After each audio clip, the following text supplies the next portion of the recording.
Muito bem-vindos de novo, mais uma aula de movimento circular, galera. E agora a gente vai trabalhar a parte de transmissão de movimento circular. Essa é uma parte que provas como o Enem amam cobrar. E aí o que acontece? O que é uma transmissão de movimento circular? É alguma coisa que provoca um movimento circular que, conectado de alguma forma a outro mecanismo, faz o outro mecanismo também girar. Isso é uma transmissão de movimento circular. Aonde que você já viu isso? Em diversas situações.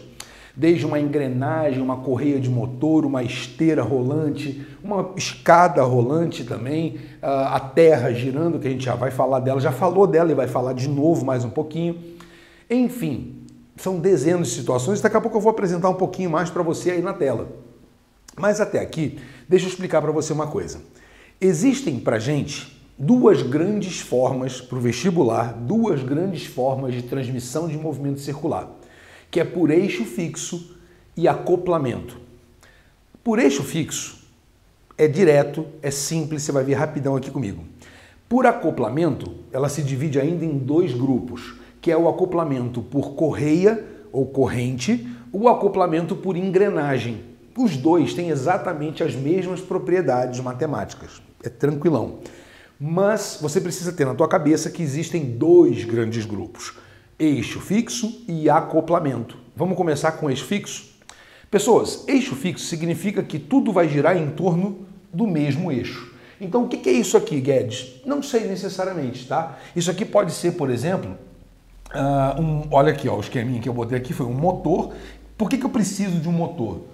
Porque para provocar o giro alguém precisa, né, movimentar, criar aquele movimento. Beleza, aí eu botei dois discos aqui. Professor, isso aqui pode ser aquele negócio de botar galeto na churrasqueira ou naquela assadeira famosa televisão de cachorro? Pode. E o que acontece, galera? Você pode ter um disco pequeno e um disco grande. E aí, se esses caras giram em torno desse eixo aqui, vamos pensar um pouquinho? Não tem que decorar, só tem que entender. Se o troço está girando em torno desse eixo, galera, quando esse disco grande completar uma volta, esse cara também não vai completar a mesma volta? Eles não vão completar voltas ao mesmo tempo? Bom, se eles vão completar voltas ao mesmo tempo, então eu sou obrigado a admitir que o período desse disco A é exatamente igual ao período do disco B. Fez sentido para você? Se o período é igual, Guedes, a frequência também é, né? Claro, porque frequência é o inverso do período. Então, se você tem períodos iguais, você tem frequências iguais. E agora vem o principal. Se eles têm períodos iguais e frequências iguais, galera, significa que a velocidade angular desse disco A é exatamente igual à velocidade angular do disco B. Agora, eles podem ter a mesma velocidade escalar na periferia? Não, não podem. Se eles têm raios diferentes, não podem. Lembra por quê? Quanto maior é a distância que você está do centro, maior é a sua velocidade. Então, essa velocidade A e essa velocidade escalar B, elas não são iguais porque eu estou dizendo para você que são raios diferentes. Tá, mas quem gira mais rápido? Vai girar mais rápido quem tiver o maior raio. Então, cada ponto desse disco tem uma velocidade diferente, galera. Então, esse ponto aqui tem uma velocidade, esse tem outro e esse tem outro. Quanto mais eu vou me afastando do centro, mais rápido vai ficando. Vamos dar uma olhadinha? Tem um vídeo aqui que eu fiz sobre uma betoneira. Agora você não vai ter dúvida. Dá uma olhada. Pessoal, repara agora o seguinte. Todos os pontos que eu marquei ali com fita isolante, eles vão varrer o mesmo ângulo ao mesmo tempo. Vocês veem que todos os pontos completam a volta no mesmo tempo. Ou seja, todos têm a mesma velocidade angular. Por outro lado, galera, olha só, eu coloquei a mão na betoneira para você acompanhar a velocidade. Repara que quando eu estou perto do centro, a velocidade da minha mão é pequena. Eu vou para um ponto mais afastado e repara como a velocidade com que a minha mão translada é maior. Quando eu vou para o ponto mais externo, repara agora, muito rápido. Ou seja, a velocidade escalar, galera, é muito maior quando você está fora do centro. Viu? É fácil. Agora, olha só, como é que eu provo isso aqui para você, Guedes? Eu provo isso aqui dizendo o seguinte, quando você pega, agora eu vou fazer a visão frontal, tá, galera? Vou pegar os discos e estou olhando de frente. O eixo está aqui, ó, passando como se fosse uma barra aqui. E aí eu vou olhar esse troço girando, digamos, para cá. Aí está o disquinho menor de raio B e o cara de raio A. Qual é a grande relação que você tem no movimento circular que eu disse que você não pode esquecer de jeito nenhum? Esqueça o seu CPF, esqueça a sua data de nascimento, mas não esqueça essa relação, porque ela é fundamental. Isso. É aquela que relaciona a velocidade escalar, V, com a velocidade angular. Então, V é igual a ômega R. Ah, beleza, Guedes. Então, peraí. E o que você quer dizer com V igual a ômega R?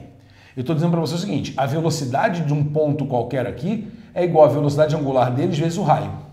Como você já chegou à conclusão comigo que a velocidade angular de todo mundo aqui é igual, então quem tiver o maior raio vai ter a maior velocidade. Então se eu pegar um ponto aqui na periferia desse disco A, ó, ele vai ter um vetor velocidade assim. Mas se eu pego aqui no ponto B, que é um ponto de periferia desse disquinho B, a velocidade é necessariamente menor para que os dois possam caminhar juntos. A gente já viu um pouco disso.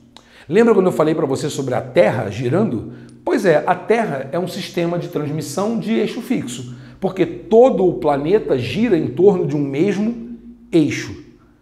Ou seja, todos os pontos no planeta Terra têm a mesma velocidade angular. E, velho, não era para você ter dificuldade aqui.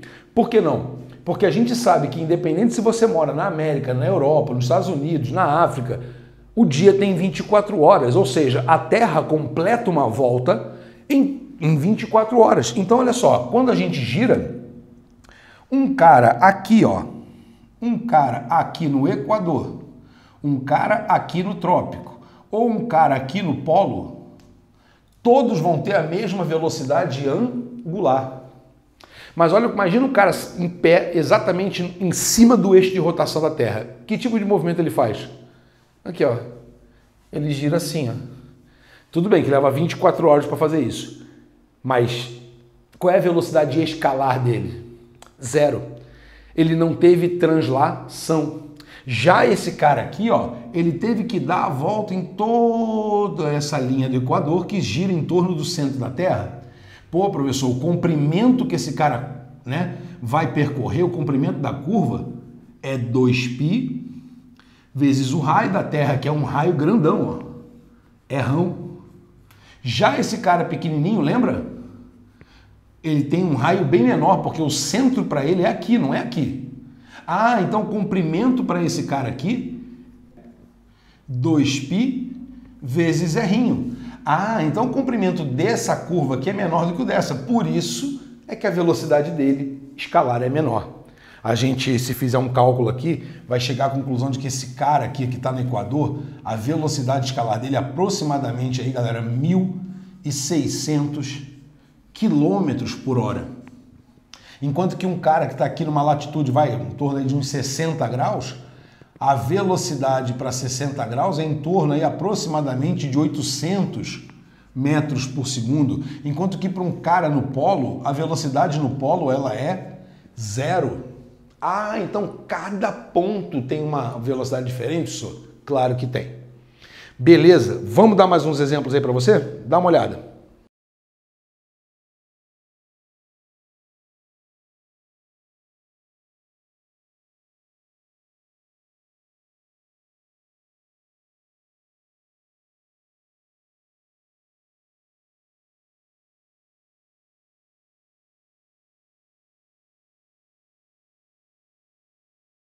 Bom, agora, povão, vamos fechar essa aula aqui e eu já vou apagar a lousa e a gente vai para transmissão de movimento circular por acoplamento. E a gente começa falando sobre correias.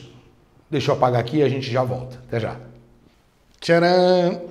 Lousa apagada. Vamos para a última parte agora? Galera, vamos falar agora da transmissão de movimento circular por correia ou por engrenagem. Forma geral, acoplamento. Como é que funciona isso aqui, galera?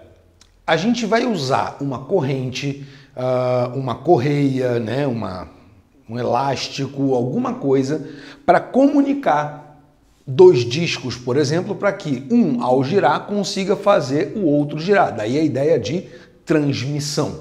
Então vamos supor, cara, que isso aqui esteja ligado a algum motor, por exemplo. Aí o motor faz com que isso aqui gire.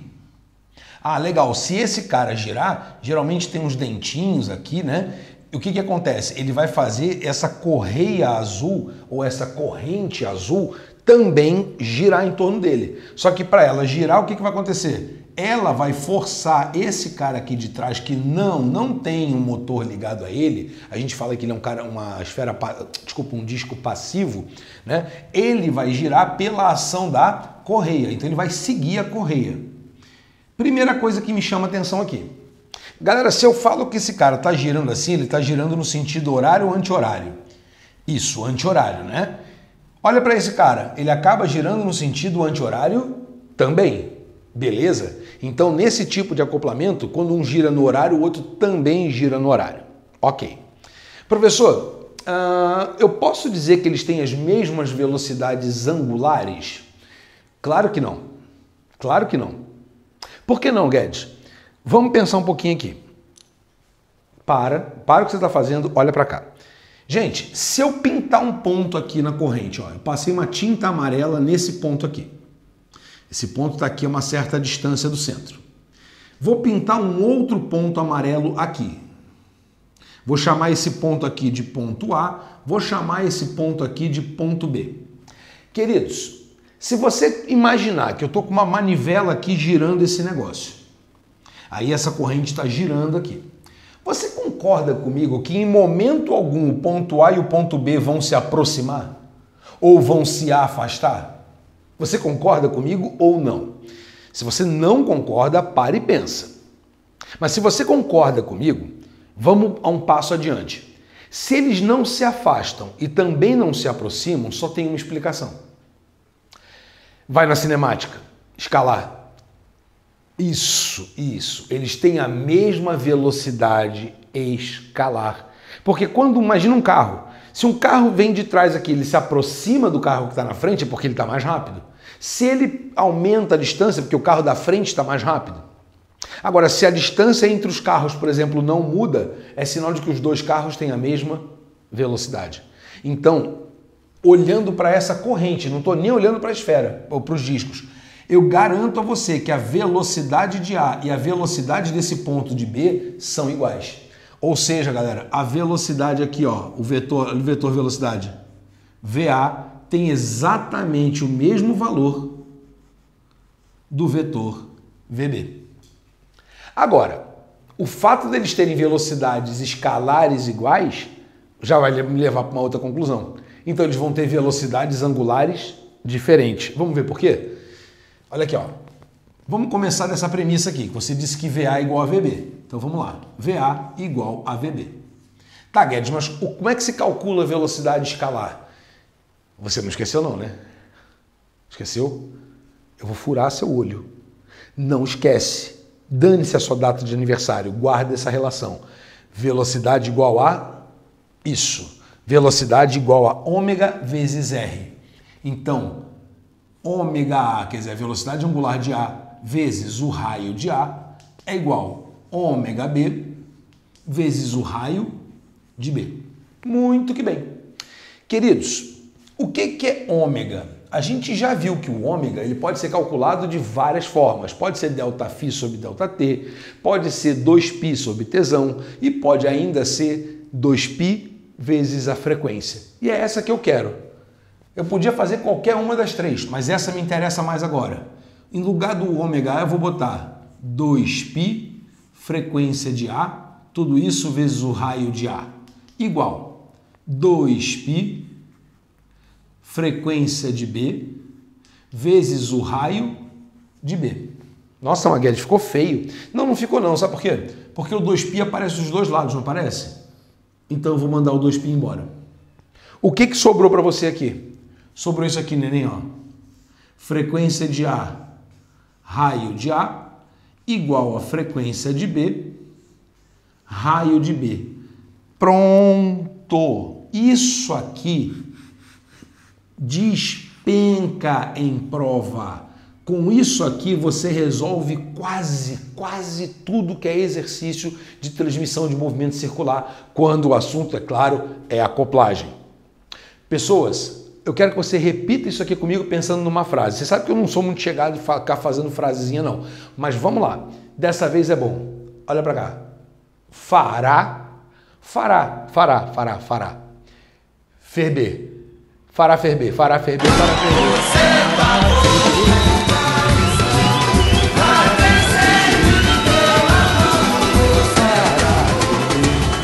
Para perder, para perder.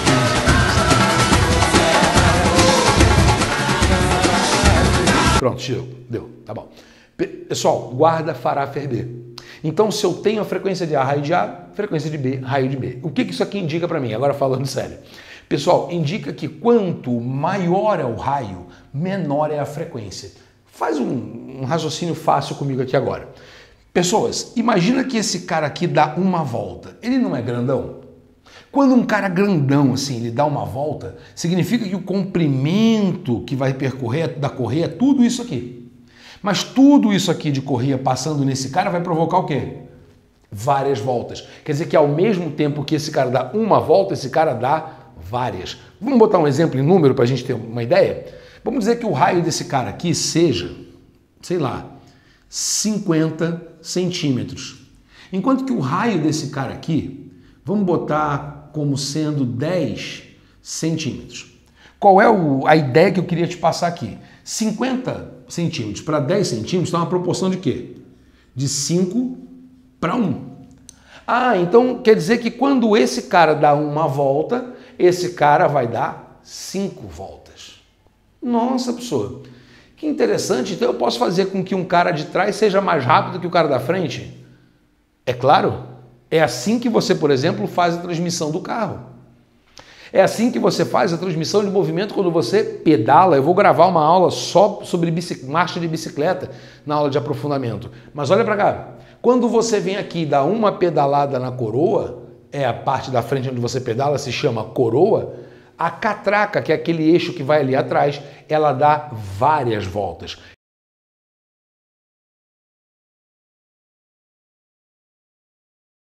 Eu vou mostrar para você, inclusive, dá uma olhadinha num vídeo aqui, coisa rápida. É o recorde mundial de velocidade em bicicleta. O que eu quero que você perceba muito fácil aqui? Dá uma olhada no tamanho da coroa da bicicleta do cara. Olha que legal.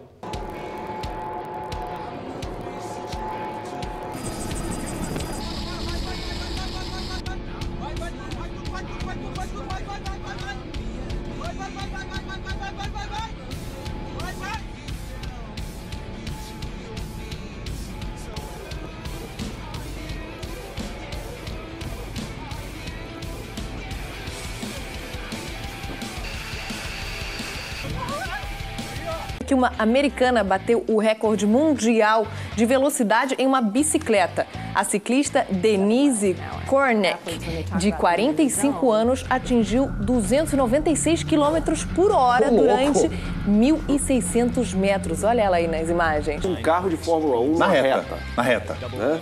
Não tinha noção. Ela numa bicicletinha ali, numa reta oposta, por exemplo, como a de... Não é muito legal? Pô, bicho, mais de 200 km por hora numa bicicleta. Agora, por que isso acontece? Porque o cara é o The Flash? Não, porque quando ele dá uma pedalada com aquela coroa desse tamanho, o pneu de trás vai dar várias e várias e várias e várias voltas. Então, lógico, não sou eu que vou conseguir um negócio daquele. Se eu montar naquela bicicleta, eu morro. Mas, de qualquer maneira, aquele cara é um atleta, ele é preparado para isso. E se você não notou, o carro que vai na frente da bicicleta, ele está ali para ser um barra-vento, né? Para evitar turbulência de ar, porque 200 km por hora, querido, numa bicicleta, se ele fizer assim, adeus à vida, entendeu? Bom, vamos lá. Queridos, engrenagem. Para a saideira, a gente vai falar aqui sobre rodas dentadas, também pode ser chamado desse jeito, né? Rodas dentadas ou engrenagens é esse sisteminha que você cansou de ver aí em livro de física, em capa de livro de mecânica, né? Gente, isso aqui é muito usado na indústria, isso aqui é muito usado em máquinas, né? Onde a transmissão é feita pelo movimento de dentes, não tem uma correia conectando esses caras aqui. Mas vamos pensar aqui um pouquinho. Vamos supor que o eixo motor esteja aqui, ó. Como assim eixo motor, Guedes? Lembra que sempre tem que ter alguém para começar o movimento, alguém para movimentar um dos discos. Nesse caso aqui da bicicleta era você, era o pedal da sua bicicleta, era você pedalando, era o motor. Aqui vamos supor que tem um motor aqui acoplado nesse disco, nessa engrenagem. Quando essa engrenagem, por exemplo, girar para cá, eu acho que é intuitivo você perceber que os dentes desse cara vão empurrar os dentes desse para cá. Então a roda B vai girar nesse sentido.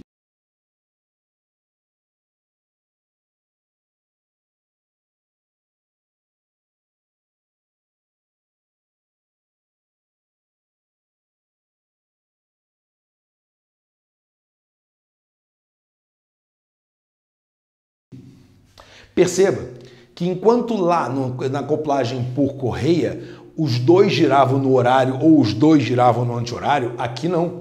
Dá uma olhada. Perceba o seguinte, se esse cara aqui ele gira no sentido horário, ele força esse cara grandão a girar no sentido anti-horário. Então eles têm sempre sentidos opostos.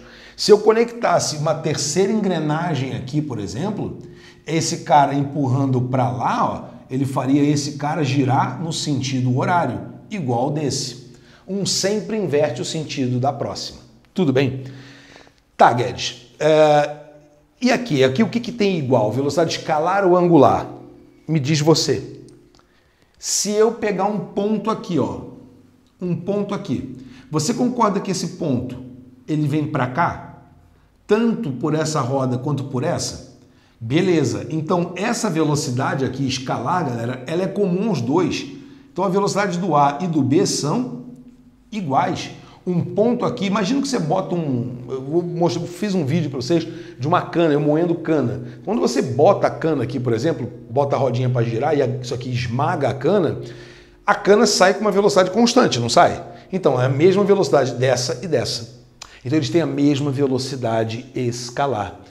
Se eu botar, eu sei que não funciona desse jeito, mas se eu colocar um pedaço de caninha aqui, ó, e eu for puxar, a cana é uma só e ela se move de forma igual para os dois. Quer dizer, a mesma velocidade de entrada para uma é igual para a outra.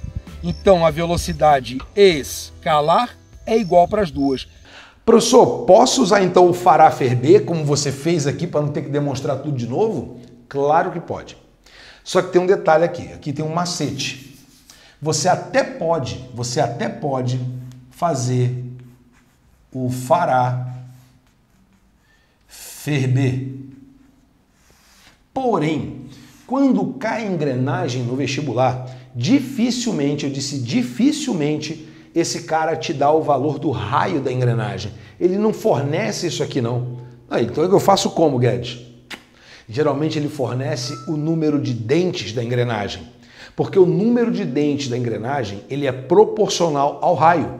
Olha aqui, ó, para que haja o encaixe aqui, se eu tiver uma roda grande, eu vou ter que ter vários dentes. Se eu tenho uma roda menor, eu vou ter que ter menos dentes. Aí vem o esperto e vem me contrariar falando o seguinte agora. Ô Guedes, mas eu podia fazer uma roda grande com 4 dentes, não podia? Olha, até podia. Mas você concorda comigo que 4 dentes não ia encaixar com esse cara?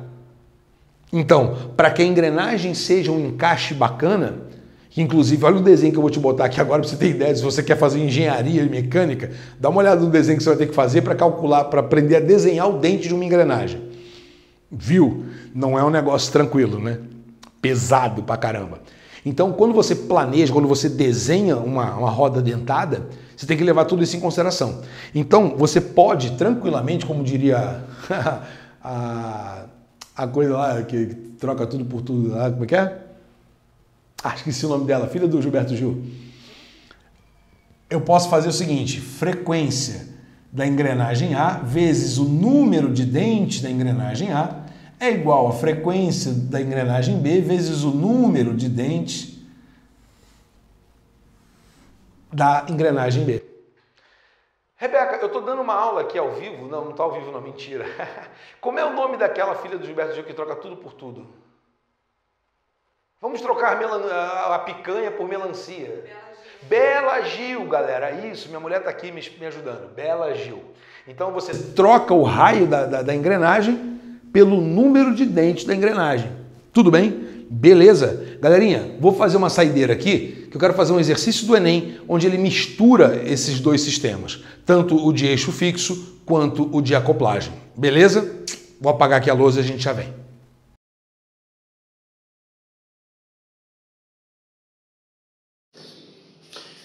Pessoal, você tem que prestar atenção nessa questão. É o seguinte, cada engrenagem A, B, C, D, uma transmite movimento para outra. O que você tem que reconhecer de cara quando você percebe qual está transmitindo para qual? Qual é o tipo de transmissão? Se é por eixo fixo ou se é por acoplagem. Olha para o desenho. No desenho você percebe que o motorzinho está fazendo a engrenagem A girar e essa engrenagem A está conectada por dentes à engrenagem B. Então se ela está conectada por dentes é acoplamento. E se é acoplamento é só usar o quê? Farafer B. Então olha só.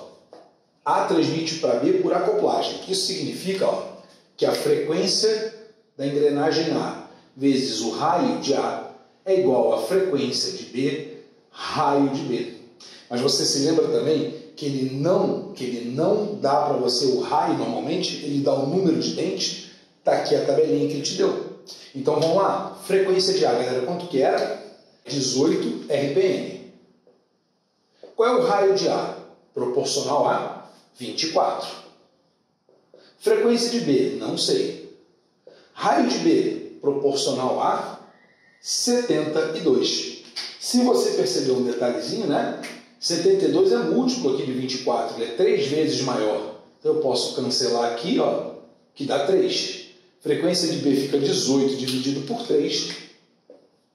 Frequência de B dá 6, perdão, não é Hertz não, é RPM. Tranquilo? Achei a frequência de B. Tá, guys, e agora o que eu faço com isso? Perceba, galera, que o B está conectado, ele não está conectado, perdão, à esfera D, ao disco D. Ele está conectado, na verdade, ao disco C. Só que ele está conectado com eixo fixo. Então, o B e o C, o B transmite para o C por eixo fixo. Então, eu não tenho que fazer conta, Cat? Não tenho. Ele não está medindo velocidade escalar. Eu sei que a frequência de B e frequência de C são iguais. Então, não tem que fazer conta? Não. Quer dizer que a frequência de C vale 6 RPM. Ah, tá bom. E agora, Cat? Agora, querido, o C de casa vai transmitir o movimento dele para quem? Para o D. Então, é C para D. Só que o C e o D estão com os dentes conectados. Então, aqui é acoplagem. Se é acoplagem, fará ferver. Então, fica a frequência de C, raio de C, frequência de D, raio de D. Vamos terminar aqui em cima? Gente, qual é a frequência de C? 6 RPM. Qual é o raio de C? 36, proporcional ao raio, né? Frequência de D, não sei, é o que ele está perguntando. E o raio de D é proporcional ali ao número de dentes, 108. Beleza? Então a frequência de D vai valer quanto, galera? Vem aqui, 108 e 36 também são múltiplos da quanto? 3. Ah, então eu vou passar esse 3 dividindo. 6 dividido por 3 costuma dar 2 RPM.